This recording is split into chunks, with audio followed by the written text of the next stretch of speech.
What is maybe one impactful thing you think an entrepreneur could do to help their brand or their business? I would say share your story. I mean, you're already on social media and you're already posting, what items you have for sale, what packages you have to offer. But share a story. Share something that has happened to you. Be vulnerable. Be a bit vulnerable and share a story. Something that has happened to you. And watch your engagement goes up. Because that is what people want to connect with. They want to connect with you. People don't want to buy your products or services. They want to trust that you are the right person for them. And sharing your story does that.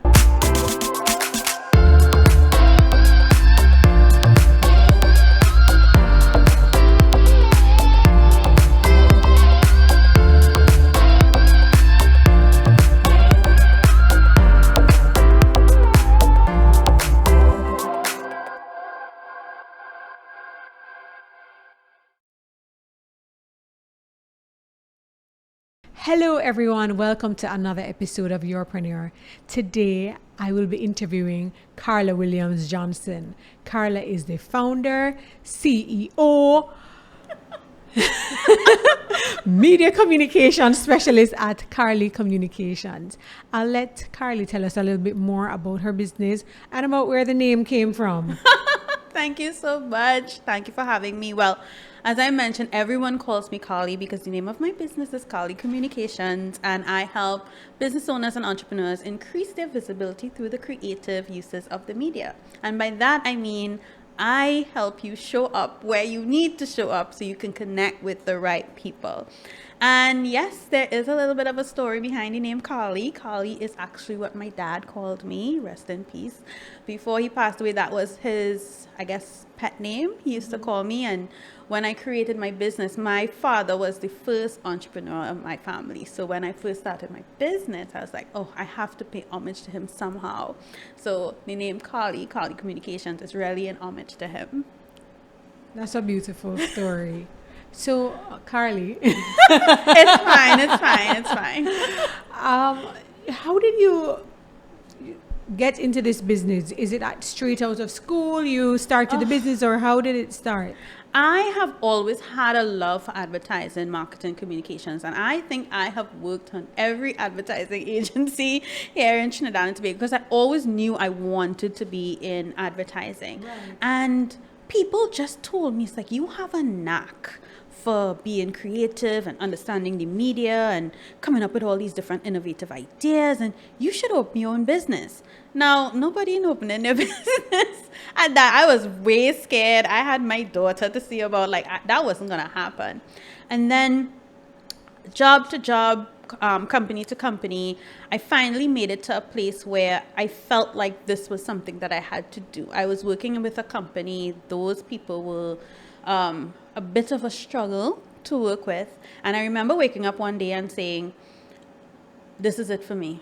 This is it. I need to open my own business. I need to do something more than just go to work every day. And would you have it, the Lord said, yes, you're right. As I got into the office that day, I didn't even put my bag down. HR called me and said, oh, your position is redundant. We no longer need you. It's like, okay, Wow. God. Yeah. I said, I hear you. Very same day. And that was in April of 2016. And I have never looked back since. Wow. Yeah. So when you started your business, since then you're saying you've never been tempted to go back into corporate and... Listen, sometimes, there's a struggle, right? We have the money struggle. But when I think about the lack of freedom that I would have sitting down in the office, but actually no, sitting down in traffic first to get to the office, and sitting down in the office from 8 to 4, and then you have to, that's not the life I want. I want full control over my time. I want full control to do what I need to do. I also have 2 children now that need my help. They need my attention and support. So I need to be able to carve my own path and manage my own time. So sometimes the temptation is there, but it's never enough for me to say, okay, yeah, I'm going to go back. It's not for me. Okay, how easy or hard is it to get clients? It's actually very easy. What makes it hard is when people don't know what their message is. I feel like a lot of people skip over that part. Like, who do I want to talk to and what do I want them to know? If you take the time to do what I call the hard work first, everything else is very easy because then you know where to show up. You know what to say. You know what to talk about. You know what products to sell, what services to provide. And I feel like that is just a step that too many people hop over. Once you do that grunt work, then definitely everything is going to be easier after that. Okay. All right. So I know that you would have been mentioned in Forbes magazine. Yes, that's a thing. That is like an I've been actual itching to thing. ask you about that. Yes. That is a thing. That tell happens. us about that and how it happened. Listen, I'm very good with the media. I mean, I am very versed with pitching and, selling, not really selling myself, but sharing my story and letting people know what I'm about. And the opportunity came where they were looking for people to talk about the book that transformed their life, that transformed their business. And I said, you know what, let me send a pitch. And there's a book that I love called Essentialism by Greg McCowan. Everybody should read that book, I swear to God. But I said, you know what, let me put through that how this book changed my life. Let me talk about why I think everyone should read this book. And I was in shock that they actually accepted. Out of thousands of entries, I was one of the people that they accepted. They actually only accepted 5. And I was one of the people that they accepted. And I remember getting the email in my inbox and staring at it for a good 10 minutes, mouth open. Can't believe that Forbes actually thought that my little submission was good enough for them. And hey, I'm here, I'm in Forbes. So yeah, that actually happened. So, I mean, other than the prestige of being mentioned in Forbes, did you find that helped you or helped your business? Once you get featured, it helps your business because we have moved to the online space. And don't get me wrong, online is very important. But anybody with an internet connection and a device can call themselves an expert. It says something about you when a media house, a third party, especially a reputable media house, can say, hey, you need to listen to this person or you need to watch this person. This person has something to say, right? And that third party endorsement does wonders. Just that Forbes feature alone, I have seen my engagement gone up. I have seen my sales gone up because obviously PR is a long game. I can repeat over and over, I've been in Forbes. That makes people stand up and listen to me more. I create automatic authority in my industry once I have been featured in these publications. So I would encourage anybody to do so. It has worked tremendously well for me, even during the pandemic. Excellent. So would you say that's your greatest accomplishment to date? Well, I've had some major accomplishments. I'm not going to lie. I had some Share major them, ones. please. Major ones. Yes. But my absolute major, like the one that took it home was when I first started in my business. I was working, stressing, frustrated. Nothing was happening. I felt like I was talking in vain. And all of a sudden, in my inbox was an email from Huffington Post. Oh, well, we would like to interview you as part of our 99 limit breaking female founders because we've been watching you for a while and we think you're doing great work. And I was like, they had to have sent this to the wrong person because here I am thinking I'm doing all of this and nobody's watching and Huffington Post is watching. And I swear to you, after they contacted me and I reached out within a day, they sent me some questions and I responded. I just had to send a headshot and there I am, a list of 99. I think I was the only one from the Caribbean and it felt so good to be validated. I can't tell you, you feel like you're doing all of this work, but it feels so good to have that validation. Like, yes. Yeah, you're doing it, And I mean, everything else after that was just icing on top. I've been interviewed in Australia, I've been interviewed in New Zealand, I've been part of some local summits, some international summits. I've been everywhere. I've been to India and China, all of these virtually, but I was able to spread my message across all of these places, all of these countries, all of these continents, just from showing up. Wow. So did the Huffington Post happen before or after Forbes? Before Huffington Post happened, I started 20. That would have been like 2017, because that would have been either end of 2016, early 2017. Huffington Post happened maybe 2018, around there. So maybe about a year after. Okay, wow.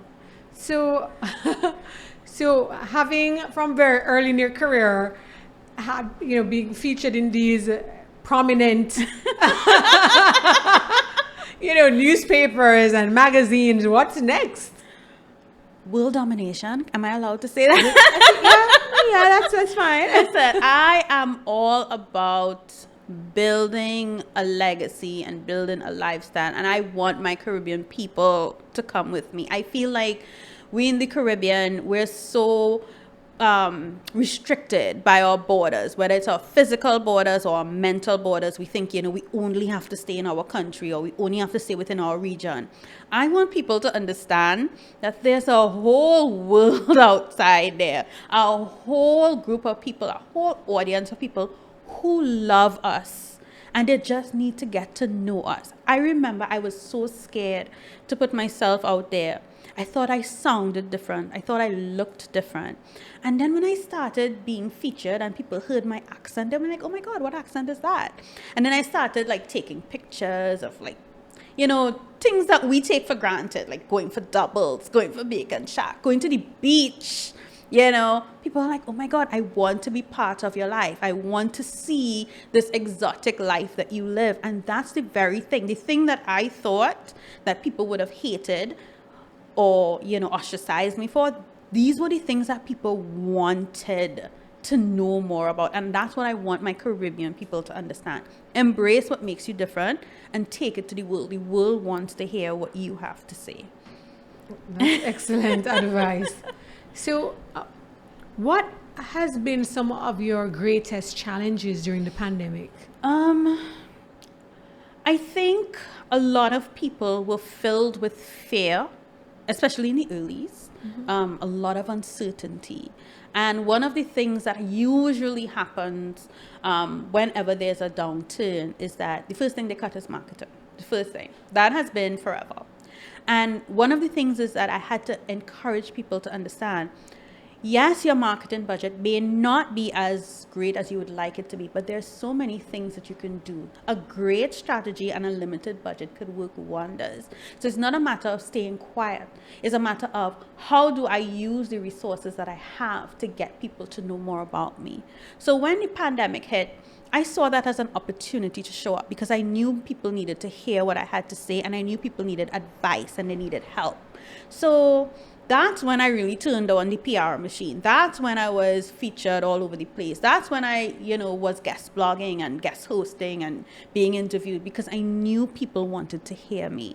And I think people need to understand that as well. There are people who are in need. Business owners, There are people who are in need, who need to hear your voice. This is the time that you need to show up. And one of the major challenges I had was trying to get people to see that.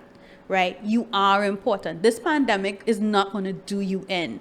You can use this as a stepping stone to do more and to do better and to help more people. Excellent. So, where do you see the business a year from now? Oh, a year from now. Where am I, boy? I'm on a beach somewhere. In a year from now, I truly believe that I would help transform the lives of a lot of my people in the Caribbean. I have been working tirelessly. I have clients in St. Martin and in Jamaica and all over the Caribbean, even in Trinidad and Tobago, and I've really been pushing them to get seen globally. And I think in a year, I would love to take a lot of at least 100,000 Caribbean people with me, to show them people need to hear you. Yes. People need to hear you. I don't care what you think or what your thoughts might be telling you or what people might tell you, right? You have a gift and you need to share it with the world, and I want to help you do that. Okay, and then long term, what do you see or what do you want for the business? Long term, I see myself teaching other people to do what I do, helping them change their mindset, helping them change the way they view themselves and view their circumstances, and teaching them to help other people do what I think they should do, which is show up and really show yourself to the world. So what are some, so I've heard you, saying you encourage, the Caribbean people in business to show up and show out. What are some practical tips you'd give them? I mean, other than obviously coming to Carli Communications, but what are some tips you'd give to somebody just starting a business or with a business that, the pandemic has affected negatively? Are there any practical advice from? Definitely. I would encourage people to do things differently.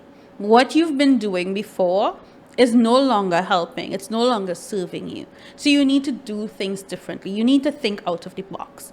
There are a lot of bookstores. This is just a practical example. There are a lot of bookstores out here, and I'm surprised none of them has created some kind of online book club or, something where they can engage with their customers and not just sell the physical books, right? If you can create some sort of community where people can come to, because people are craving that. There's no, as we say, Lyman, there's no congregating. There will be eventually, but right now people are craving that human contact. So if you could create some sort of community where people could talk and interact and learn from you or learn from each other, I think that is as simple as opening a Facebook group, or as simple as allowing a way that people could connect with you virtually, like a workshop of some sort. So I think things like that are practical tips that they can use. And I also strongly suggest you use the media.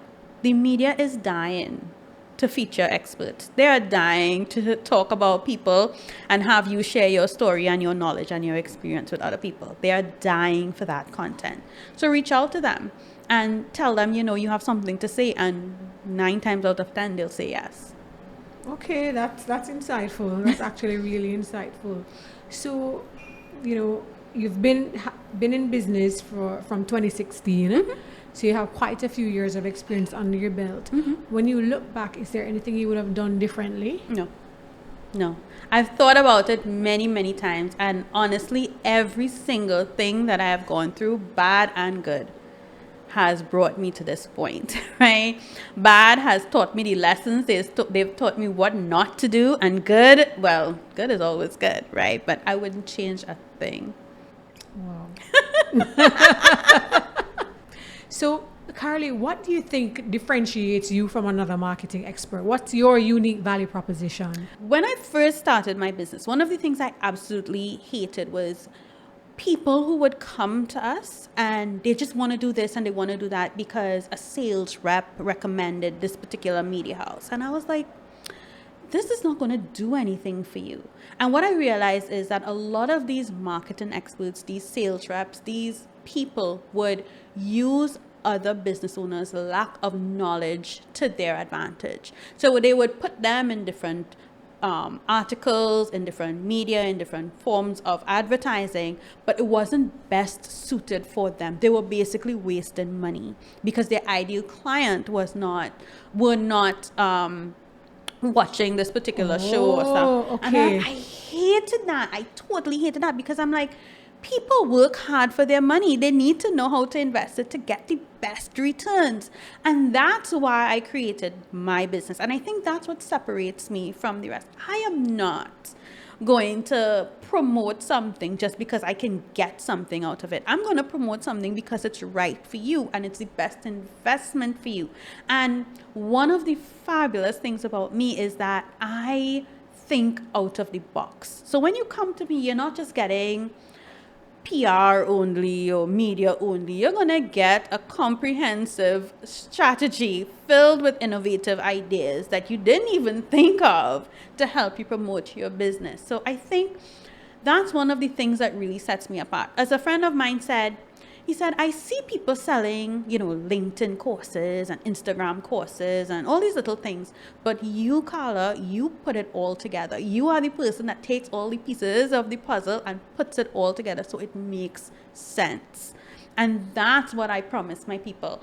When they work with me, instant clarity. They know exactly what they need to do, why they need to do it, when they need to do it to get the best returns.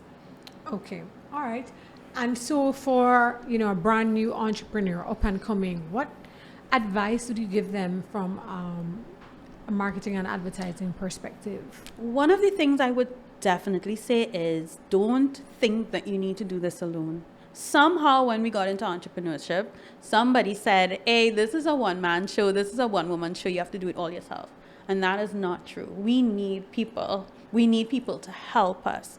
So don't be afraid to invest in yourself. Don't be afraid to invest with people, and don't be afraid to join communities that can help you grow. Sometimes, we try to use our family or friends to help motivate us, but they don't understand what we're going through on a daily basis. They don't understand how it feels to be sending out emails and not getting a response, or you try to sell a package and somebody didn't, take it up. They wouldn't understand. What you need is a community of people who are just like you, to help motivate you, to help inspire you, to help give you advice, to give you honest feedback on what it is that you're doing. And last but not least, totally believe in yourself. We have these little gremlins in our heads that tell us, you can't do that. Who do you think you are, right? You're not supposed to reach for the stars. You're not supposed to be in Forbes. That's not supposed to happen for you. But you have to believe in yourself. We have this thing where we say self-praise is no praise. Trust and believe it is. You have to praise yourself first. You have to believe in yourself first and then put it out there. Okay, great advice. Thank you. All right, so just to throw you off a little bit. Sure, I love it. Okay, so Carli, seeking some free advice here on behalf of the entrepreneur. What is maybe one impactful thing you think an entrepreneur could do to help their brand or their business? I would say share your story. I mean, you're already on social media and you're already posting, what items you have for sale, what packages you have to offer. But share a story. Share something that has happened to you. I'm not telling you to tell people your business, as we say in Trinidad and Tobago, but be vulnerable. Be a bit vulnerable and share a story. Something that has happened to you. And watch your engagement goes up. Because that is what people want to connect with. They want to connect with you. People don't want to buy your products or services. They want to trust that you are the right person for them. And sharing your story does that. Okay, I love that. I love that. All right. So I wanted you to share something about yourself. Sure. That maybe, most people wouldn't know or wouldn't have guessed. Could be something fun, something quirky. My God, I'm an open book. I used to dance. Okay. Back in the day, I was dancing in Best Village. I was part of Barataya Folk Performers. Okay. Yes, and I used to dance. I danced in Carri Festa 5. Okay. Yes, on the global. Oh, wait, I'm doing global stuff since I was small. Yeah, I was in Carri Festa 5. I danced on the stage. Okay, excellent. Yes. So, I need to dig up that archival footage. Yes. I was gonna ask if you still dance. I don't, but I do want to start back. Okay, nice. You're right. Been on the international. That's your birthright. Girl. Yes, you just brought it out of me. Okay.